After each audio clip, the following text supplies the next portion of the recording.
Tiens, on sonne. Bonjour Alphonse. Tiens Grégoire. Alors, comment vas-tu? Ça va. Ouais. Alors pourquoi tu me regardes comme ça? Bah, je suis venu pour te voir. Ah bah bien sûr. Tu boirais quelque chose? Oh, petit whisky, je dirais pas non. Chérie, Quoi? là le moment opportun. C'est-à-dire? Emporte un whisky à Grégoire.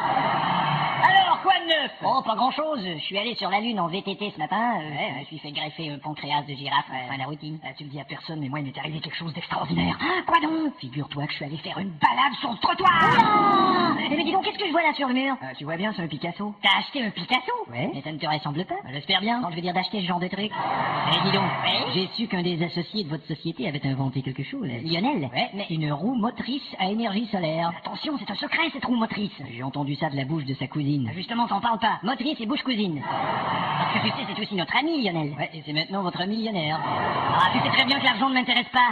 Je n'écoute que des chanteurs de pauvres origines comme Edith Piaf. Ah non, elle ne parlait que de voitures de luxe. Hein? Avec sa chanson, la vie en rose. La vie en rose!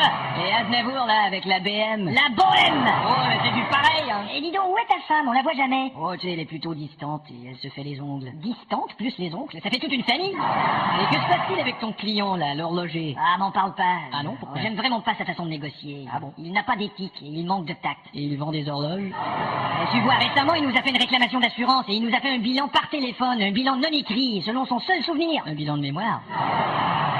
Et dis donc, t'avais pas une copine? Ouais, mais je la vois très peu, Ah bon? une fois par mois. Elle avait l'air très sensuelle. Ouais, et comme je viens de te dire, elle est aussi très mensuelle. Oh, et ben, c'est pas que je m'ennuie, mais je crois que je vais aller au bistrot. Ah bah tiens, je t'accompagne. Si tu veux. Chérie, laisse tomber le whisky, c'est le moment ou jamais.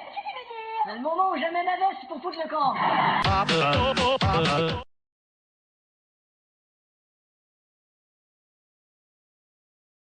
Bonjour.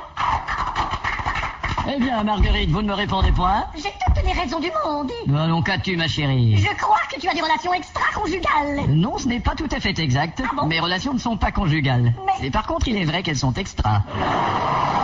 L'autre jour, quand je t'ai rendu visite à ton bureau, Oui. je suis allé au WC et il y avait une bouche de rouge à lèvres sur le miroir. Ah. Probablement une employée qui t'aime beaucoup. Eh bien, si elle embrasse le miroir, c'est plutôt une employée qui s'aime beaucoup.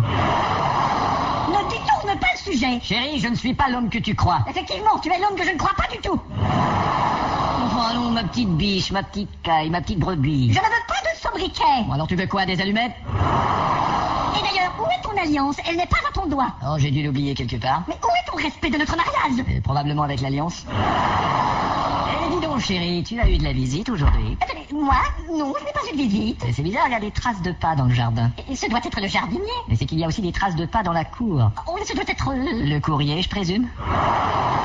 Et qu'est-ce que c'est que ça? Oh, c'est la note du plombier. Oh, c'est cher. C'est cher? Cher, oui. Qu'est-ce qui est cher? Le petit chou. Comment? C'est écrit à bientôt, cher petit chou. Chérie, le plombier est venu colmater une fuite. Tu coulais à ce point-là? Je n'ai que faire de tes soupçons, toi qui as des aventures avec tout ce qui bouge. Normal après avoir baisé 15 ans avec une statue. Et nous n'avons même plus de vie familiale. Même ta fille, tu la traites comme une étrangère. Bon, ça c'est exagéré. Bonjour papa, bonjour maman. Bonjour madame, votre passeport s'il vous plaît. Bon, eh bien moi je m'en vais. Et pourquoi vous vous disputez tout le temps? Oh, tu sais, ta mère m'accuse de la tromper avec toutes les femmes qui sont autour de moi. Et je trouve ça insupportable. Je ne peux plus endurer cela. Et tu te demandes si tu devrais te séparer? En fait, je me demande de qui je devrais me séparer. Alors c'est vrai que tu trompes maman? Non, je blague, ma chérie. En fait, il est temps que tu saches que... Que quoi? Enfin, sans nommer de coupable entre nous deux, disons qu'une partie de notre couple a trompé un jour l'autre partie. Et comment a réagi l'autre partie? Plutôt mal. Ah bon? Surtout qu'elle avait ses règles. Papa, parle-moi franchement. Écoute, chérie, tu te souviens de Marianne, mon ancienne associée? Un peu? Eh bien, disons que j'allais voir Marianne dans ses temps libres. Papa, Voilà. mais les hommes sont-ils donc tous comme toi? Mais bien sûr que non. Marianne n'aurait jamais assez de temps libre.